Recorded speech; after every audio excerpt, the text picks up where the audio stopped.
Hi, I have been cleaning some head-on white prawns and I thought you guys would probably really enjoy seeing how to do it. I've got one left for you. It's pretty simple. It's really easy to do on your own if you ever get the occasion to have a really pretty head-on prawn. Get it, because they're very, very simple and easy to clean. If you are someone who really likes to make the most out of their ingredients, and I am at work, I like to save all of my shells and heads and I turn them into a bisque.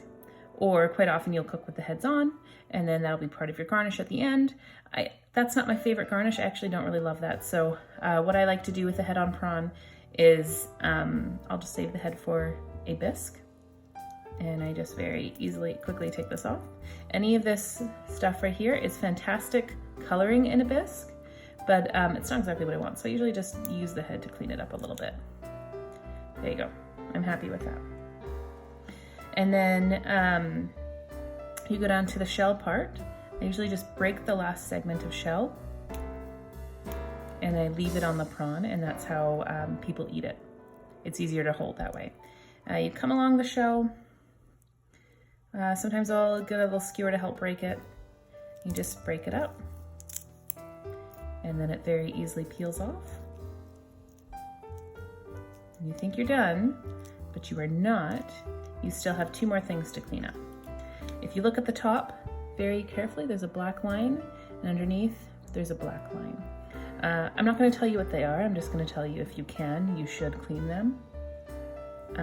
Just trust me on this. So I might like to make a little slit, not all the way through, just close to the top there. And then I'll come in with my knife, and if I'm careful, I can pull it out completely. There we go. So I have it all out right there. And then the other side isn't as easy. You kind of have to do a slit the whole way, but as long as you don't go too deep in, you're fine. So a little slit along that line, and then you can pull it up with your knife, and it should pull out fairly easily. There you go. Now you're ready for cooking. So I actually had plans to sear these all, saute these all, and put them with some tomatoes. That was my plan for this. I'll put it together and I'll show you guys how nicely they cook up. I was originally gonna sear up the prawns, but I've actually decided that I'm gonna simmer them in a quick little sauce I'm gonna make. I'm gonna make one that's kind of a Provençal sort of sauce, not too much, just in the sense I'll have onions and garlic and tomatoes and olives. I don't really have any mushrooms to add, but I'll make something nice and I'll make something fresh. So I'll turn this on, add a little bit of oil, sear up some things, simmer some things, add my prawns and toss it in some noodles, and we'll see how this turns out. When I'm searing something, I don't like to put anything in my pan until it's piping hot. I don't want to touch it. Well, actually, I wouldn't mind because my hands are made of iron, but let's say yours aren't and you want to know how hot it is, just put a couple of onions in. When they start to move and make a noise and act like they're cooking, they're likely cooking, and then from then I can continue my cooking. When I cook things, I want to go from order of sweetest to least sweet. So everything I've got, tomatoes, garlic, onions, olives. My sweetest thing there is actually my onions. So I'm gonna start with my onions. I'm gonna cook them till about clear. I'll add some garlic until it's fragrant. I'll add tomatoes, let it simmer, and then I'll finish with prawns and olives. All right, my onions are active, which means I can throw them in the pan and start cooking them.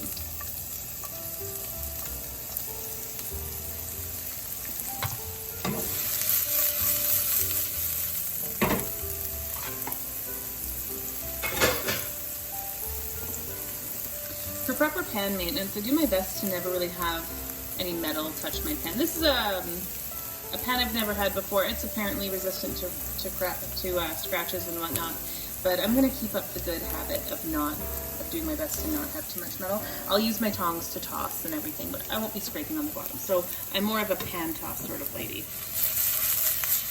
All right. Smell my onions are smelling great. I can see a little bit of color, which means I'm going to add some garlic. Remember I said garlic till fragrant? And then I've got some white wine I'm going to deglaze with.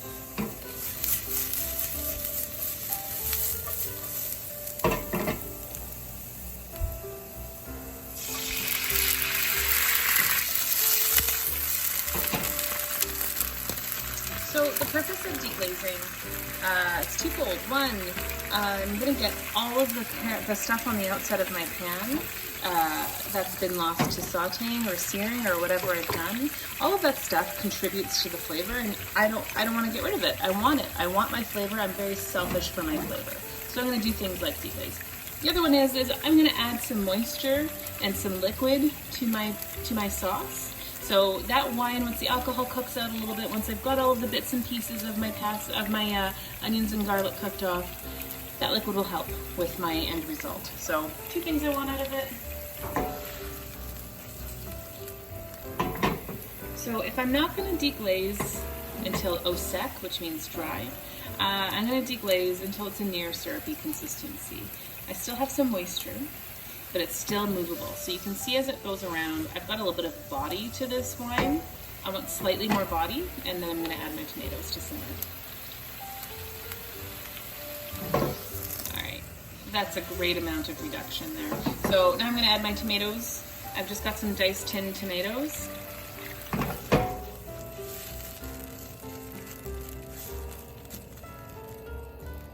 I'm gonna let those simmer a bit until the tomatoes are dispersed.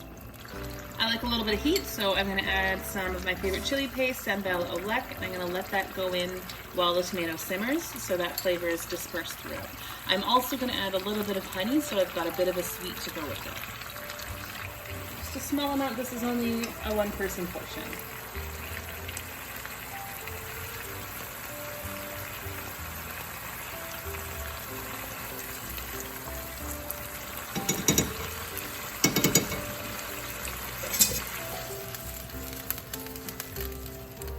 I'm going to add some salt and pepper because that's what makes the world go round.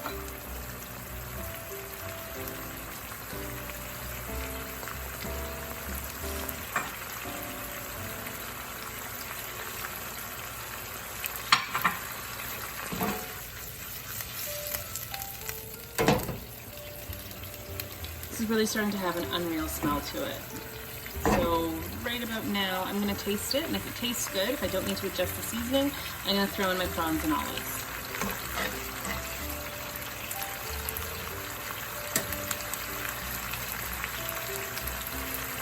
Oh man, that is delicious, and it is begging for olives.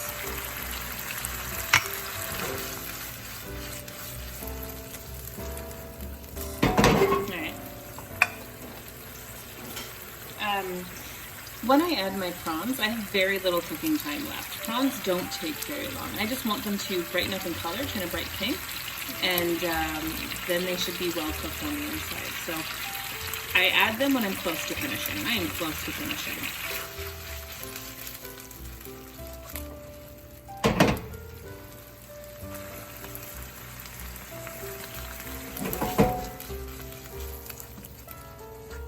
I'm going to add a little more wine for some acid. And I'm going to add a little bit of butter for richness.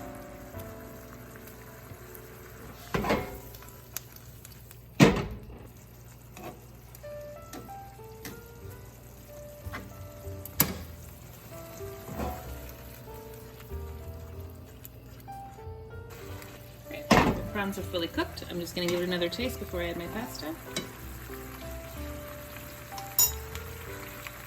Oh, it is so good.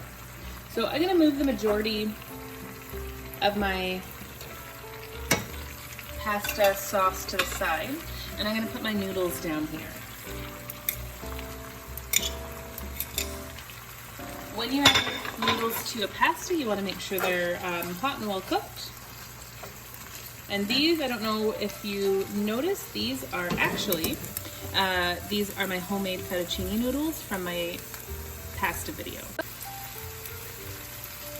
Just going to give these a nice toss. Okay, I'm going to add some green directly to my noodles. I think that looks really, really pretty in plating.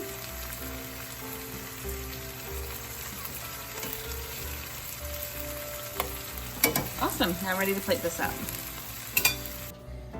Plate up is going to be quite simple here. I'm going to do my best to grab some height on my noodles.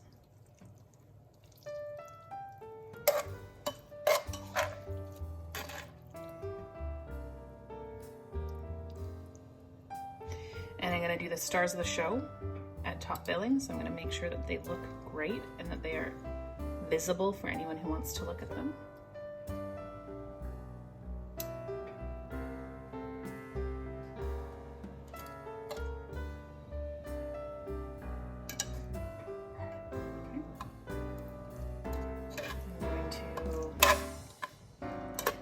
Some more of my sauce right here.